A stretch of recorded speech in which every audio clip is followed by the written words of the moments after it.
When we think of cowboys, we imagine rugged men in hats riding through the dusty West, heroes shaped by Hollywood. But behind the myth lies a truth rarely told. Before the American cowboy, there was the vaquero. Born of Spanish, African, Native American, and Mexican heritage, vaqueros were the original horsemen of the West, masters of ranch life, cattle driving, and a unique way of life that continues to echo today. This is Mythos Mind. Welcome to Vaqueros, the first cowboys.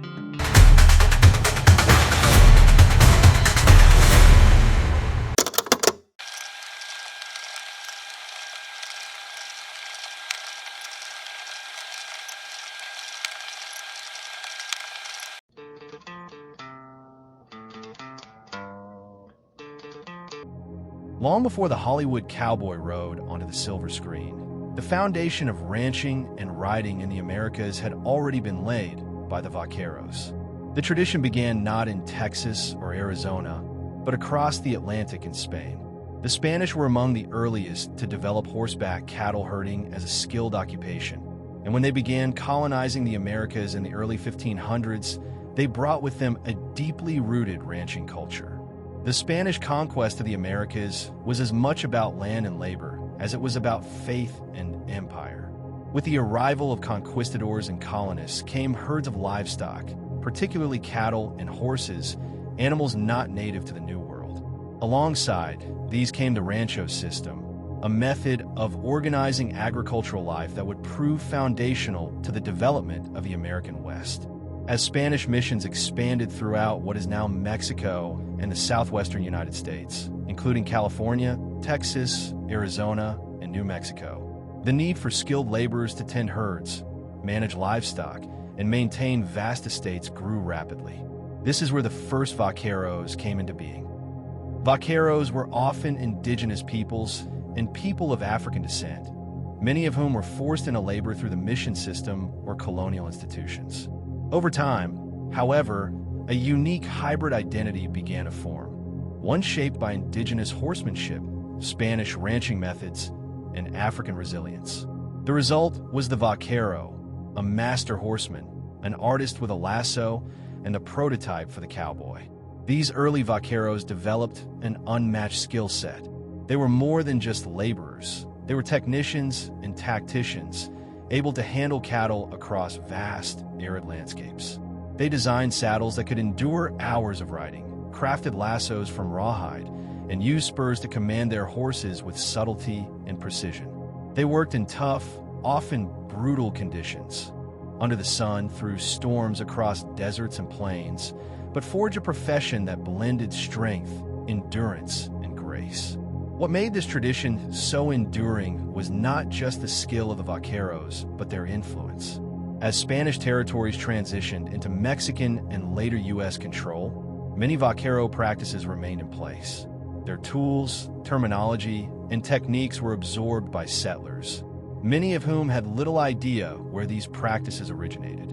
Yet even as their cultural contributions were absorbed, the identity of the vaquero, rooted in diversity, craftsmanship, and survival, persisted in the shadows of American myth. Before there was the American cowboy, there was the vaquero. And in understanding how this tradition was born, we begin to unravel the true story of the West.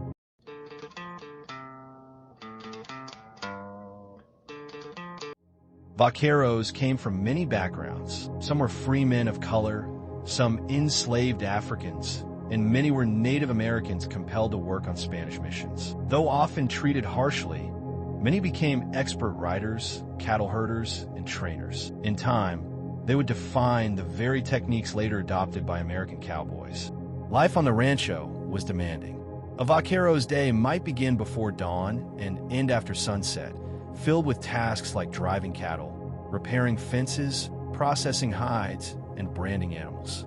Still, within that hard labor, a deep sense of pride emerged. Being a vaquero was not merely a job, it was a calling. A vaquero's reputation was built on how well he rode, how skillfully he handled his rope, how calmly he could manage a stampede. These were men whose status was earned, not given. Vaqueros didn't just shape ranching, they shaped culture. Their clothing, for example, was not ornamental but functional. Wide-brimmed hats offered protection from the sun. Leather chaps shielded legs from thorny brush. Sashes provided lumbar support for long hours in the saddle. Each item spoke to both utility and identity. Perhaps most importantly, vaqueros laid the foundation for what would become known as cowboy culture. Their techniques, such as reining, roping, branding, and herding, were copied and adapted by settlers who would later populate Texas, California, and the plains of the American West. Yet, while their practices endured, their names and faces were too often forgotten. The vaquero was not a single figure, but a diverse and multicultural workforce that bridged African, Indigenous, and Spanish worlds. In understanding who they were, we uncover not only the roots of cowboy culture, but also the layered, often overlooked histories of the Americas.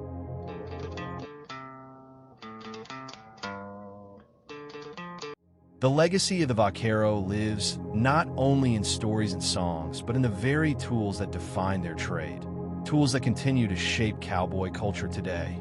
From the saddle to the lasso, every piece of equipment a vaquero used was born of necessity, crafted for survival, and refined into a distinct cultural art form. The saddle was the vaquero's most important tool. Long days on horseback required comfort, durability, and stability.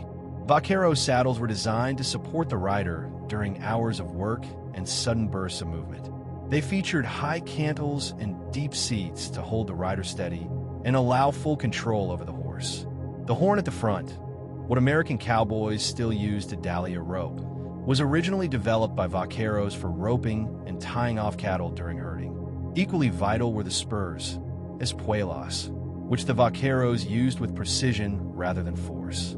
These spurs were often intricately decorated, sometimes passed down through generations, and served not only as practical gear, but as a point of personal pride. With the subtle touch of a spur, a trained horse could shift directions, slow down, or burst into motion. The relationship between vaquero and horse was built on mutual trust and communication, often with tools acting as quiet extensions of the rider's body. One of the most iconic tools of the vaquero was the rewrote, a long, braided rawhide lasso used for catching cattle.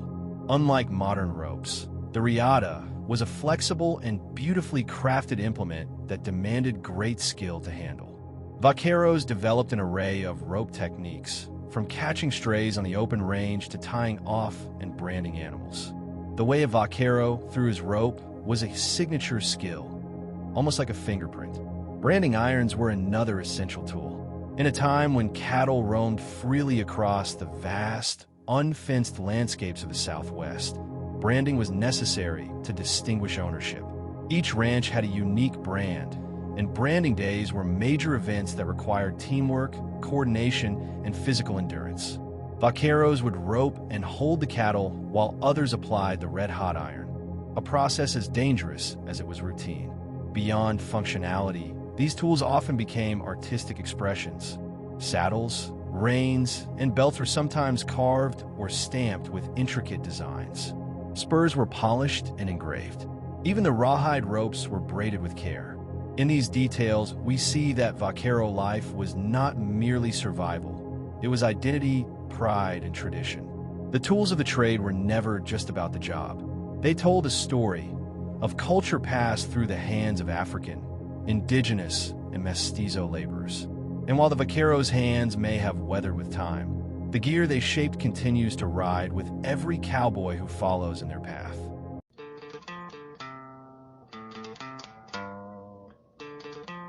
Despite the hardship, vaqueros developed deep camaraderie and even competed in public rodeos, demonstrating their riding, roping, and herding skills. The life of a vaquero was not romantic. It was rugged, relentless, and often thankless. These early cowhands worked from sunrise to sunset, and sometimes deep into the night, in conditions that demanded strength, skill, and endurance. While the image of the cowboy has been mythologized into freedom and adventure, the vaquero's reality was one of constant labor, exposure to danger, and survival against the elements. Whether under the scorching sun of the desert or through cold, windswept plains, Vaqueros worked tirelessly to manage herds of cattle that roamed vast, unfenced ranges. Their days were defined by routine and hardship, checking for stray cattle, repairing broken fences, rounding up herds, protecting livestock from predators, and branding calves during seasonal gatherings. The terrain they covered was unforgiving, filled with thorny brush, dry riverbeds, steep hills, and the ever-present threat of injury to both man and horse. In many cases, vaqueros worked for little to no pay. Some were indentured or enslaved, tied to ranches or missions by colonial hierarchies. Others were paid in food, clothing, or a small share of the profits. Yet despite these conditions, many vaqueros took immense pride in their work. The respect they earned came not from wealth, but from skill, how well they rode, roped, and handled themselves in dangerous situations. Camaraderie among vaqueros was essential. Working in remote areas, often isolated for weeks at a time, they relied on each other for support, safety, and even entertainment.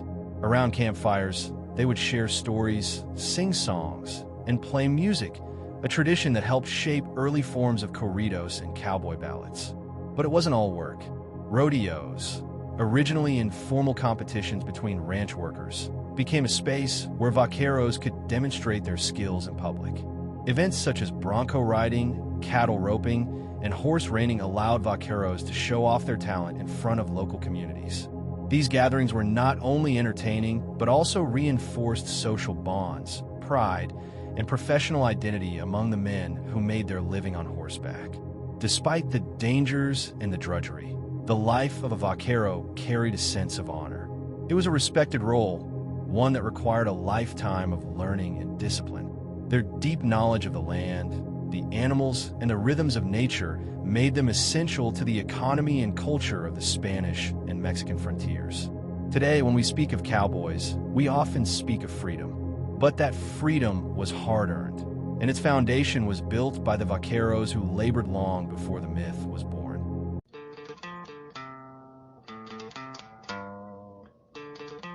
Among the many contributions of the vaqueros, none had a more lasting impact than their role in forging the first cattle trails of the Americas.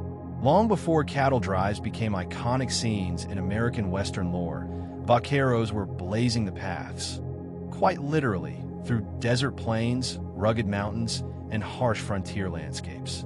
The earliest cattle trails began in colonial Mexico, stretching outward from Mexico City and through what are now the northern Mexican states and southwestern United States.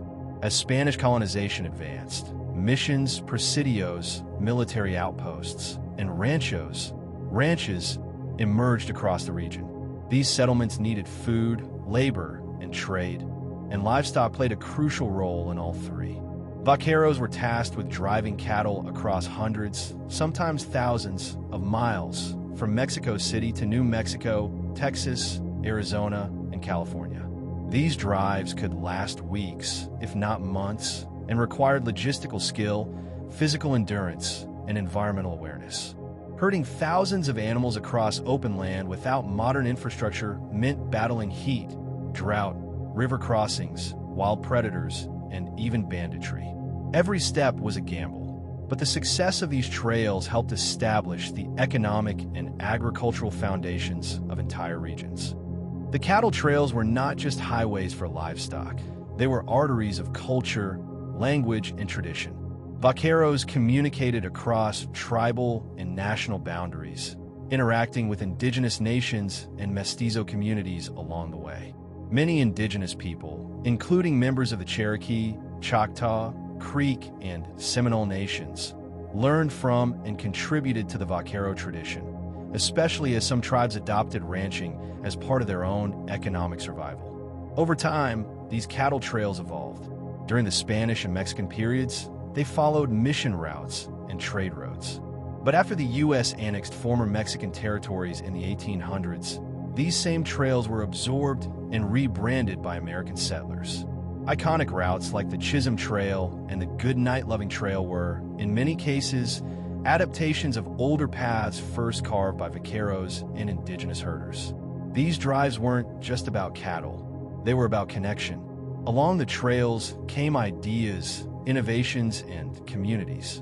Markets opened, towns formed, cultures blended, and always at the center of that movement were the vaqueros, guiding the herds, shaping the land, and carrying with them a heritage that was both resilient and adaptable. While American history books often credit cowboys with taming the frontier, the reality is that vaqueros were already doing this work generations earlier. The cattle trails they rode were more than physical routes. They were legacies, etched into the landscape by the hands of those history too often forgets.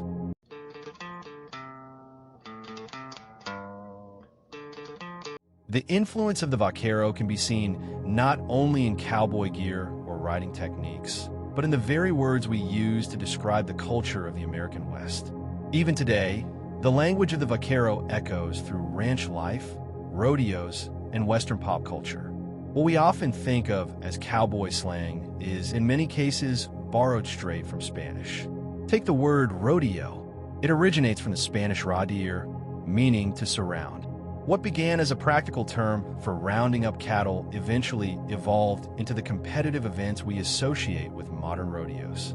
From bronc riding to steer wrestling, these traditions grew directly from the everyday tasks of vaqueros, then turned into spectacle. Lasso comes from lazo, the Spanish word for rope or tie.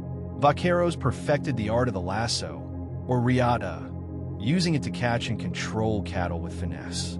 The word, and the tool itself, became a cornerstone of cowboy identity. Corral is another direct Spanish import. Derived from the word corraler, meaning to pen in or enclose, it describes the livestock pens and fenced areas that vaqueros built for organizing and managing herds. Whether on a remote rancho or a modern-day ranch, the term remains unchanged, a linguistic relic of vaquero engineering.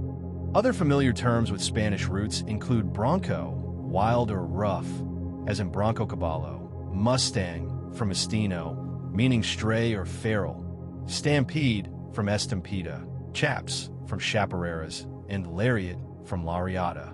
These words, once foreign to English ears, were absorbed into cowboy vocabulary so seamlessly that their origins are now often forgotten.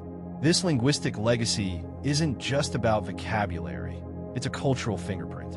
Language reflects history, and the survival of these words speaks to the enduring impact of the vaquero tradition. It's a reminder that the American West was never culturally homogeneous.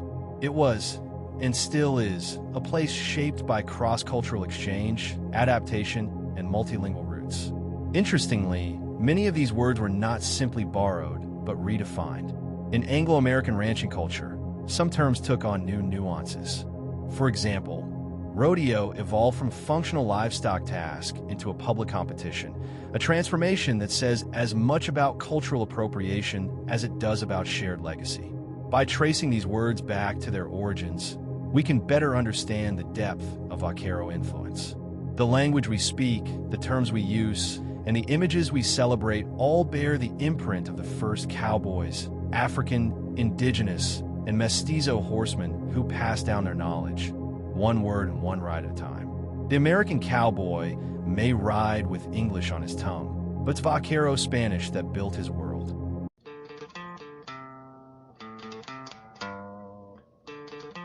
By the early 20th century, the vaquero, the original cowboy of the Americas, had already left an indelible mark on ranching, culture, and language. But as America entered the age of motion pictures and mass entertainment, a new cowboy began to take center stage, one shaped not by history, but by Hollywood.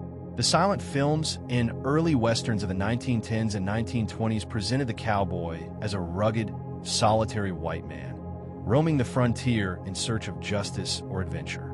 He was brave, noble, and free, an idealized version of the American spirit.